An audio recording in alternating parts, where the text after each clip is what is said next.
Hello and welcome to this video on making brandy.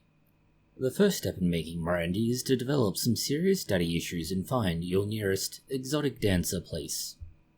Oh wait, this is meant to be the other kind of brandy, the one you drink. In broad terms, the kind of brandy you drink is a distilled wine that has been left to age in barrels. Typically it is between 35 and 60% alcohol by volume. Unlike the special subtypes such as cognac, Armagnac and similar, a brandy is able to be produced anywhere and be called brandy. And notably the others have some legal issues around branding issues, ironically enough. To start with, you're going to need wine. Arguably, you're going to need quite a bit since it will be distilled. We suggest the use of a white wine or similar to start with. A red wine tends to be the problem child of making brandy, mostly due to issues that it's prone to. These are down to the tannins and other concentrated flavonoids that can create difficulty in blending and balancing of flavors. It's not that you can't do so, but it is far more difficult at times. Of course, some commercial distilleries do use red wine or any other wine they can get which is cheap, but not necessarily good. Next, you will need a pot still and a boiler. We do suggest a copper-based pot still, but use what you can get. Last, at this stage, you'll need suitable storage vessels. We do recommend glass, and at this point in time, whether it's clear glass or coloured is largely immaterial. In this video, we'll be using 10 litres of wine. The reason we're going to use 10 litres is that we are going from roughly 12% alcohol by volume to 35% alcohol by volume, or roughly 3 times the concentration of alcohol.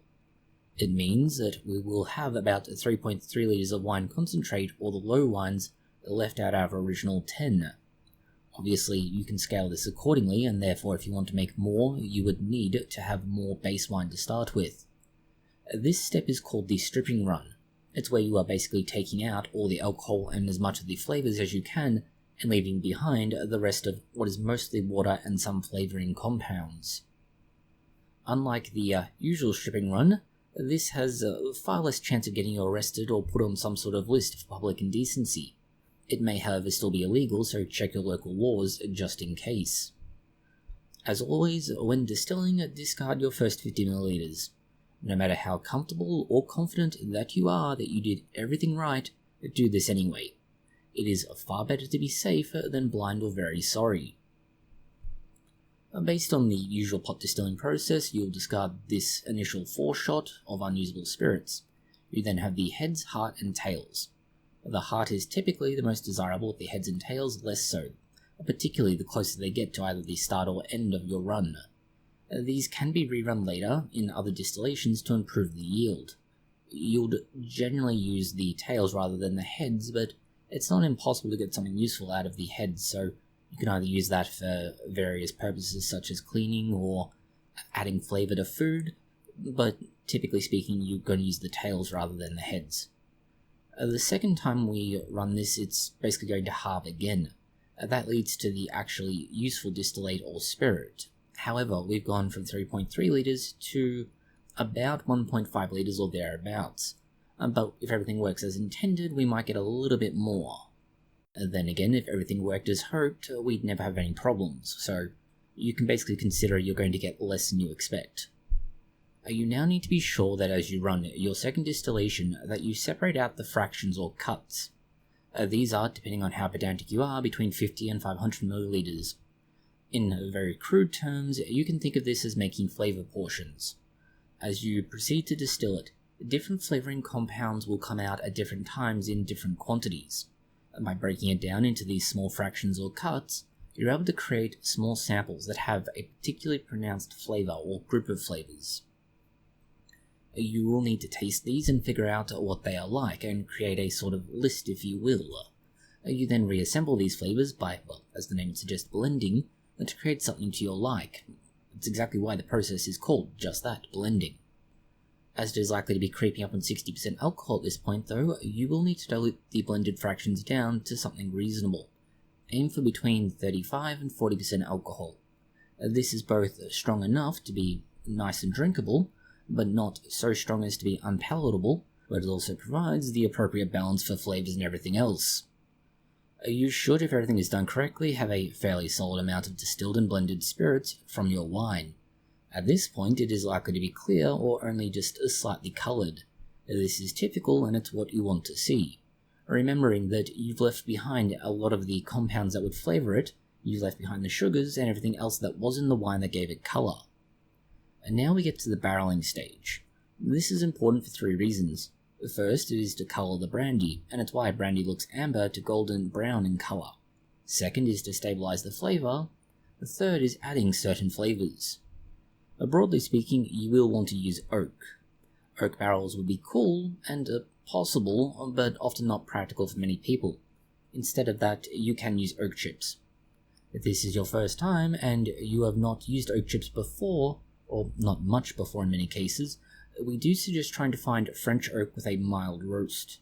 This won't make the darkest brandy, but it'll also not make an aggressively oaked brandy either.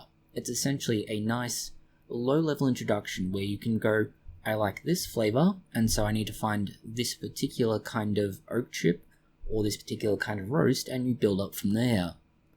This is why later on you might want to try a dark roasted American oak, for instance. The darker roast will lead to a much darker coloration, and the American oak tends to have slightly more aggressive flavour profiles.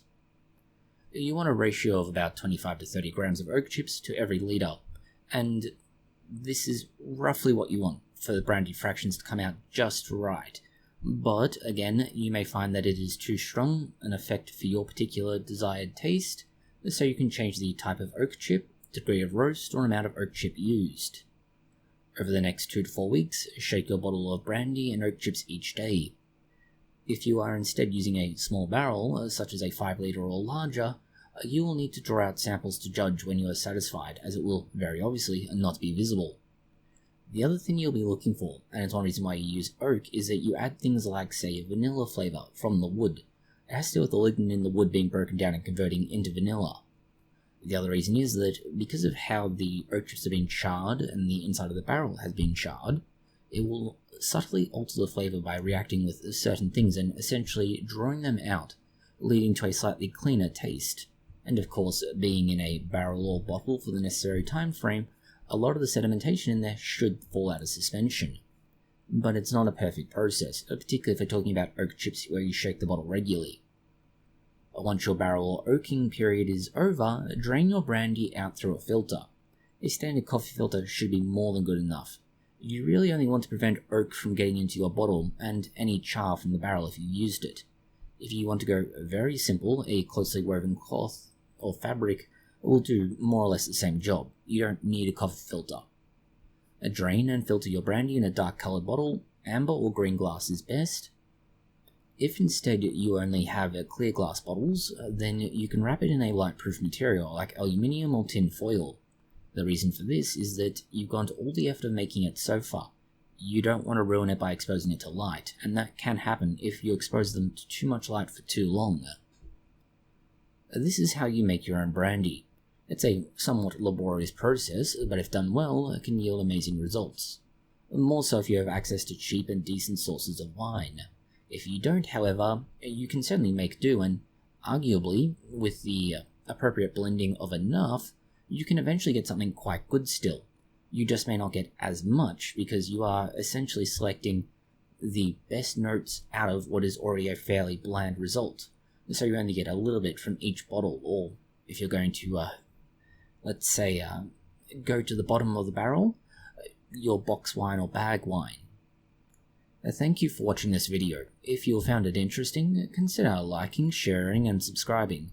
And please do post any comments, questions, or suggestions you have below.